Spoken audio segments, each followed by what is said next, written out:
Good evening. Why don't you come in and sit down for a while? Oh, yes, I know talking to an old man like me isn't as exciting as rolling your hoop down Chestnut Street or digging around the stalls on Market and Dock for an apple or two, but it is simply a joy to be back in my adopted hometown, and I'd like someone to share it with. My wife has been dead for over 10 years now, and my older son, well, we don't talk much. It would be a delight to rest, to catch up on old news and new events. What's that? Why, yes, Philadelphia has adopted me. I have been happy making my living in this city, and even happier to be able to give so much back to it and its people. No, I am originally from Boston. My father was a tallow chandler. That's a fellow who makes candles from animal fats. I was the youngest of his 14 children. In fact, my father was the youngest son of his family, and his father, and his father, all the way back for 5 generations. What do you think of that, eh? Well, when I was 8, my father sent me to study Latin, with the hope that I would become a minister at Harvard. But after 2 years, we came to a mutual understanding that I was not meant to be a man of the cloth. And that was all the formal education I ever got. Everything else I've learned I've had to gather on my own. So my father sent me off to work. My first master was my older brother, James. He took me on at the age of 12 and introduced me to the wonderful world of printing. But for all that, let's just say we didn't always see eye to eye. For 5 years I worked under him, and then, one day in 1723, I ran away to Philadelphia. I loved printing, and soon established myself here, publishing a newspaper, a magazine, and of course my famous Poor Richard's Almanac, which ran for 26 years. You may be familiar with some of the sayings I put in it.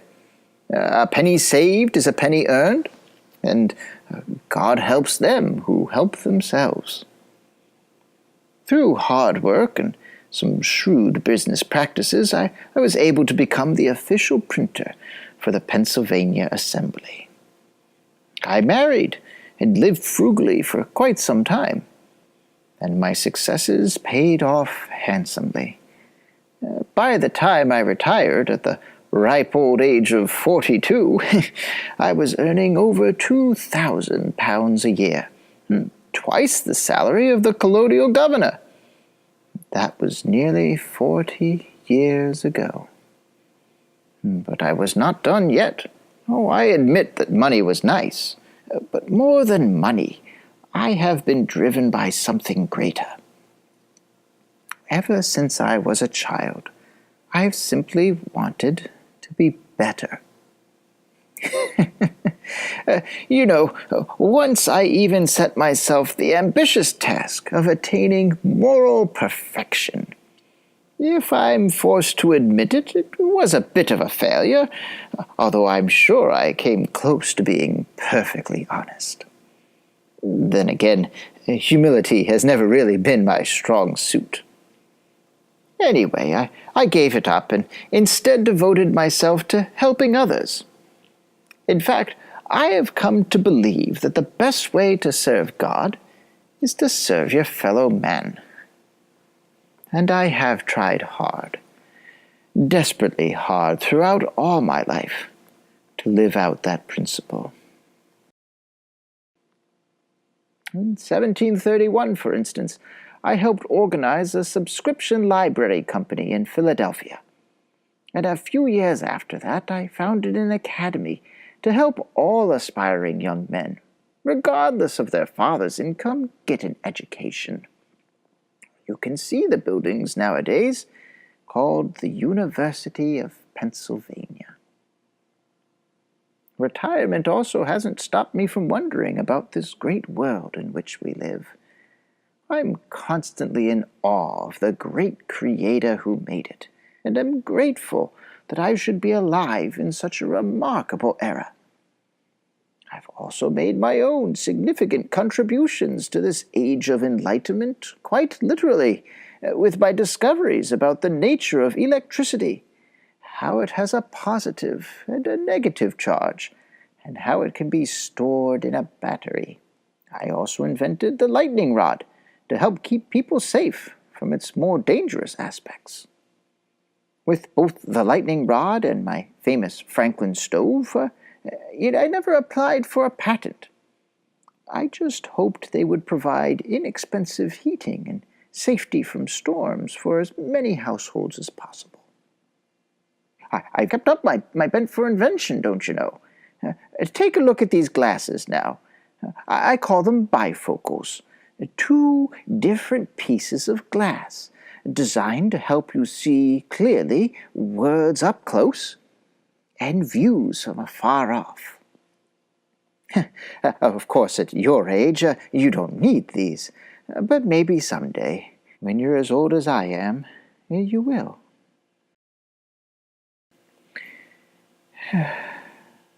You know, sometimes it seems like I've only really seen America from afar. It was in 1757, nearly 30 years ago, when I was first sent as a delegate from the Pennsylvania colony over to England to negotiate on their behalf. I had only just returned to Philadelphia in 1775, when the shooting erupted at Lexington and at Concord. After proposing Articles of Confederation to the Continental Congress and serving with 4 others to draft a Declaration of Independence, I took some time off from national politics to preside over the new state of Pennsylvania's Constitutional Convention. Then, in 1776, right before my 71st birthday, Silas Deane from Connecticut, Arthur Lee from Virginia, and I went to France, from whence I've only just returned. I brought with me all the experience from my time in London. But more importantly, I took along some fur caps. Boy, those mademoiselles sure took to me, pretending to be a son of the backwoods. Why, the only time I really went into the wilderness was back in '54, at the Albany Conference, during that last great war with the French and Indians. No, I'm a city boy through and through. Other diplomats came and went, like Thomas Jefferson and John Adams, who called me the old conjurer for the special attraction I held over the French court, especially over the ladies. There was one, Madame Helvetius in particular, whom I positively could not shake. Every opportunity she had, she'd be running her fingers through the fur cap or throwing her arms over my neck. But it was through such winsome charm that I persuaded King Louis XVI to join our cause. And what a successful relationship that became. Within 5 years we had peace, and our own country to boot. Do I feel like I've missed out on things by being abroad? Not really, except perhaps that I find it lamentable that our Congress has chosen a bald eagle for our national animal. I heard the news during our peace negotiations in Paris. Bald eagle.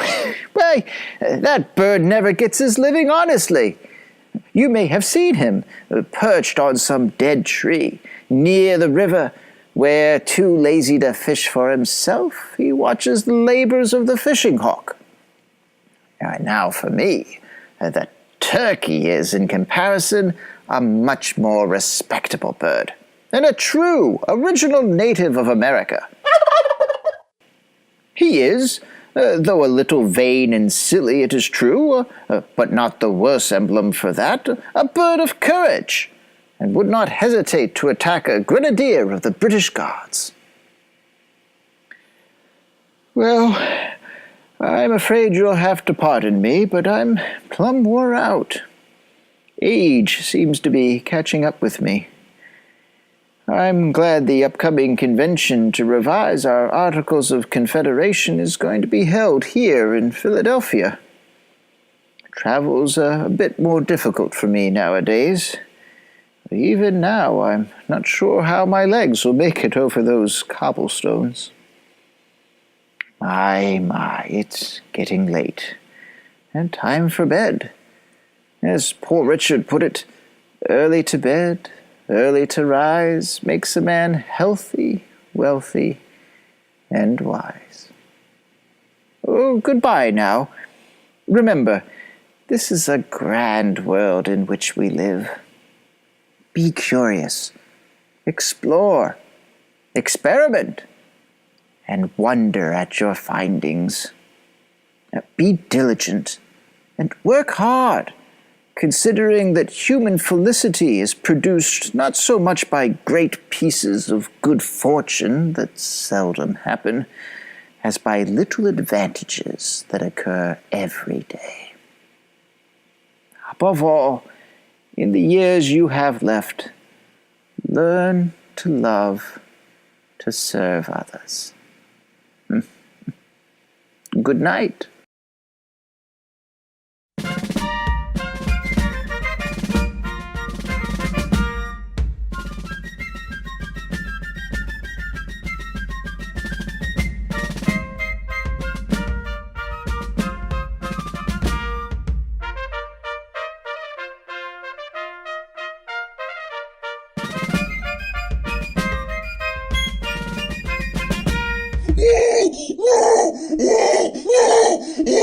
Get that stupid pig out of here!